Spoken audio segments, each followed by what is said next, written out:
Sar? Sar? Wake up na. Wake up na. 6 o'clock na. School time. Tara, wake up na. Very good. Wiwi ka na lang downstairs.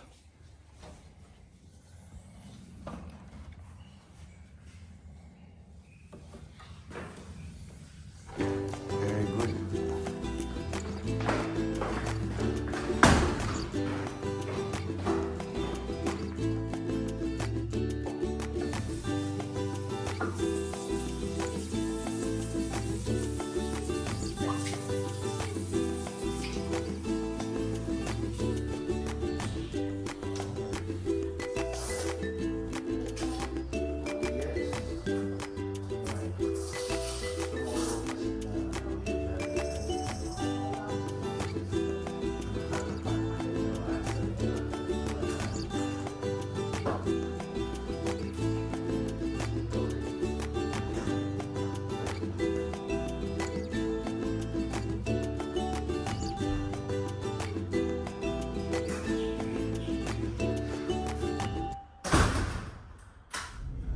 Good morning! February 10, Monday. So, panibagong week na naman tayo. And ayun, back to school si Pixar after ng weekend. Kahapon nga pala, no, Sunday, nag-deliver tayo ng ating Ready Hit Go. Kaya maraming salamat po sa ating mga clients, mga customers na walang sawang sumusuport yon. Maganda na naman yung naging sales natin kahapon. Teka lang mag-aano lang tayo dito sa guard on duty. Ayun. Dad, good morning! Oo. Thank you.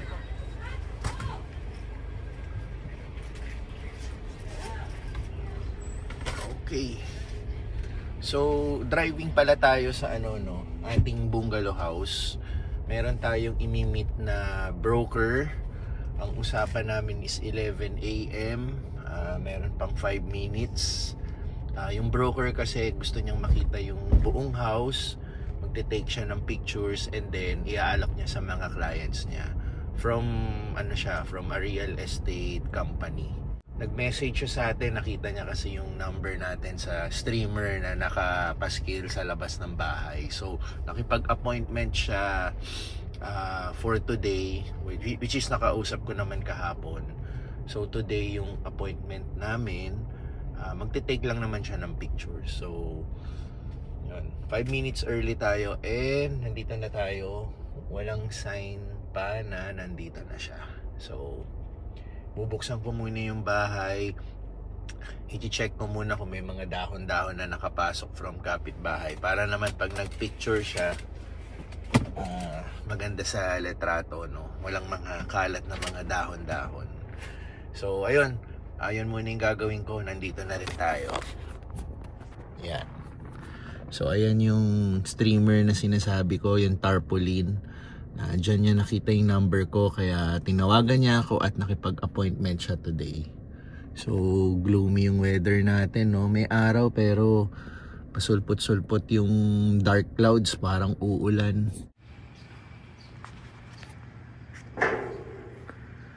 Okay, onti lang. Kasi last week naman naglinis si Richie dito, no? So, iscan lang natin yung lugar, wawalisin lang natin yung mga dahon-dahon. Also dito. Konti lang. Dito kasi nahuhulog yun sa kapitbahay. Ayan. So, ayun.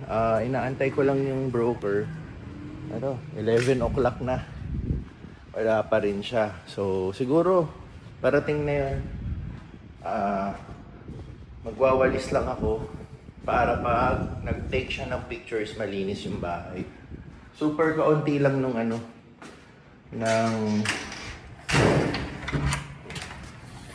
super kaunti lang nung mga kalat para yun nga, no, mailinis agad natin. So, bubuksan ko lang yung bahay and then pagdating ni pwede na siyang kumuha ng pictures anytime. Okay.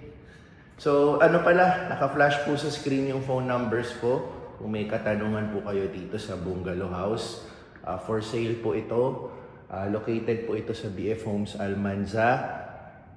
Very accessible po itong village na to sa mga kilalang establishments dito sa Las Piñas like SM South Mall, Alabang Town Center, may bagong bukas na hotel din po sa kanto, Excelsior Hotel, ano pa ba? Basta, malapit din po siya sa main road, Alabang Zapote Road. And ito pong village na to is very secured and very safe. Yan.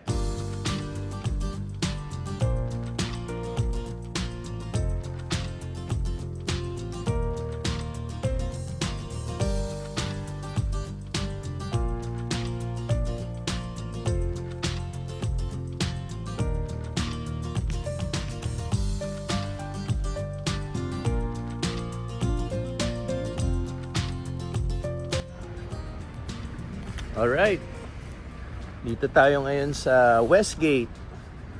Dito na tayo mag-workout kasi kukulangin na tayo sa oras. Dahil in a while, hindi naman in a while, in 2 hours, out na ng anak ko sa school, yan. Medyo napatagal yung kwentuhan natin sa broker, kaya instead na sa South Mall ako mag-workout, dito na lang tayo sa Westgate, Alabang, para pag natapos tayo mag-workout, malapit-lapit na tayo sa school ng anak ko. Ayan. So, ito, Westgate tayo. The last time na nandito ako, pumunta kami sa Tipsy Pig. Birthday ng bayaw ko.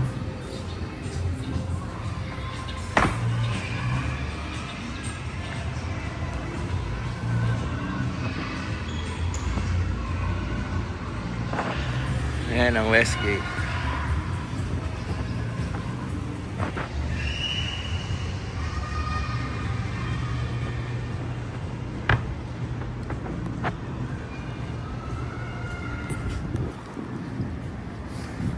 So again, kakasabi ko lang din sa mga previous vlogs ko. Ito yung convenience ng nag-enroll tayo sa Anytime Fitness kasi kung saan man mag-end up yung trabaho natin, may malapit silang gym na pwede natin ipag-workout. So before kasi, ang workout place ko doon pa sa BF Resort. So pag nag-end up ako ng malayo sa trabaho, tinatamad na ako pumunta ron para mag-workout. Unlike dito, ito yung convenience na binibigay sa atin ng gym kasi pwede pa rin ako mag-workout. Hindi na lang itatama rin dumayo pa, no? So, dito na tayo.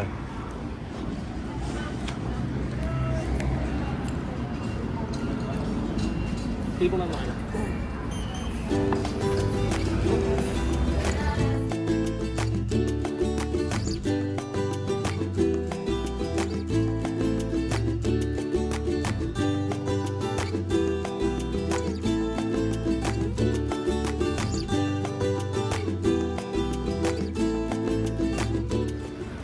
Tapos na tayo. Dito pa rin tayo sa Westgate. Ito yung nasa right side natin, yung standalone na Uniqlo shop. Tapos yung katabi niya is SNR Alabang. Yan. Tapos itong Westgate, isang paikot lang to. Meron palang dito, ticketing office, PAL. Meron. So ayan, iba't ibang mga establishments yung nandito. Even ito, mga car dealerships nandito. Chevrolet, yan. Ito naman, skincare. Yan, pinapakita ko lang din. Doon pa kasi tayo nag-park malayo-layo. Yan, meron pa yan. Banda doon yung Tipsy Pig, yung pinuntahan natin before. Yung birthday ni Bayaw. So, dito naman, dito tayo dumaan kanina. Pumunta tayo sa gym. Ngayon, ibang way naman dinaanan natin pabalik. So, ayun. Pabalik na tayo sa kotse. Meron pa tayo 1 oras para actually less than 1 hour para sunduin ng si Pixar sa school niya. So sakto lang, just in time lang tayo sa mga ginagawa natin. Hindi tayo malilate.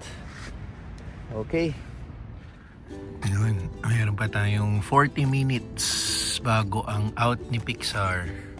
So nag-iisip ako kung dito ba ako kakain ng lunch or Burger King. Yan, katabi lang.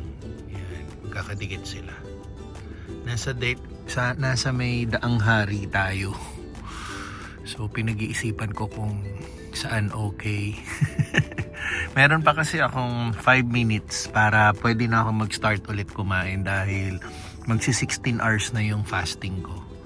So pwede na ako kumain. And then, yun nga, meron pa kasi tayong 40 minutes no, bago sunduin si Pixar. So habang may 5 minutes pa tayo, pinag-isipan ko kung KFC ako or Burger King. Yun yung Burger King ulit. Okay, nanalo si KFC. Dito na lang tayo.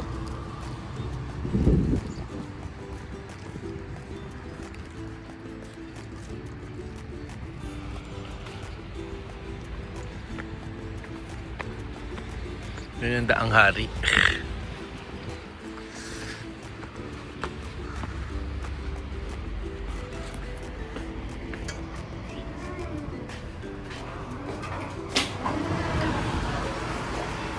Order here. Ganito kalaki yung KFC dito. Doon yung kabila yung highway. Tapos meron din outdoor. So order muna tayo. Dahil gutom tayo. Nag one piece chicken tayo at chicken chops teriyaki. Gusto ko i-try yung teriyaki nila, yung sauce. Kung okay. Tapos of course, kukuha tayong maraming gravy. Kuha na tayo ngayon.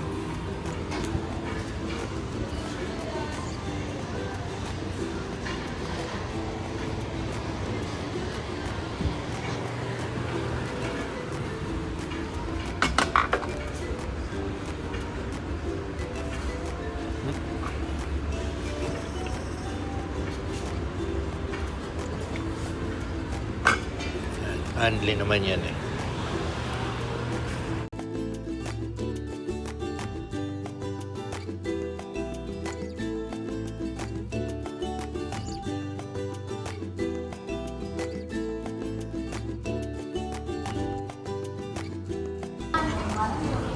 Tingnan natin yung teriyaki.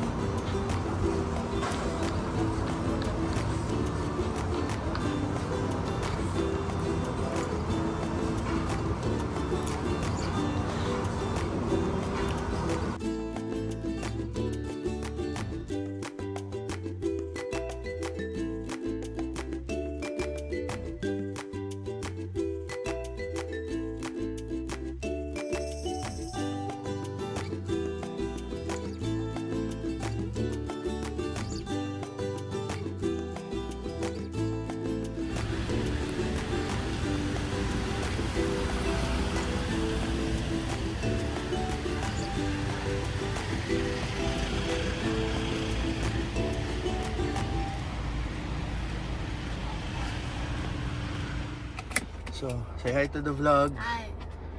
Ito na, yung duna natin. At tayo'y uuwi na. Ay, ano yung sinasabi mo? Bibili tayong Chucky? Yeah. Kailangan sa school tomorrow. Yeah. Ayun, may mga kailangan kaming bilhin na dadalhin daw nila sa school. Sinabi nila yung Chucky, yung chocolate. Kasi recyclable. Yeah.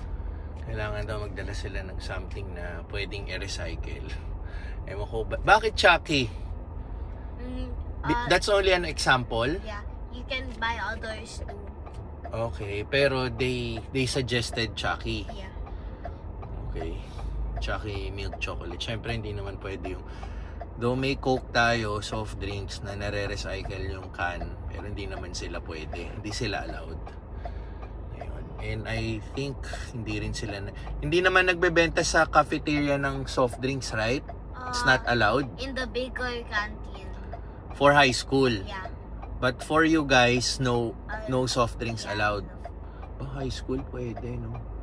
Naalala ko kahit sa amin high school before, bawal eh. Ngayon, allowed na. Anyway, ayun. Bibili na lang siguro kami sa madadaan ng store malapit sa amin. Ayun.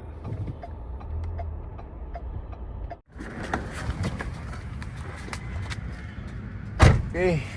Malapit na kami sa amin pero drop muna kami dito sa Pure Gold. Bibili kami nung kailangan niya sa school, yung Chucky.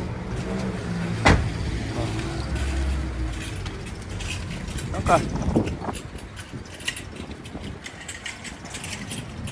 Ito ka, ano rin.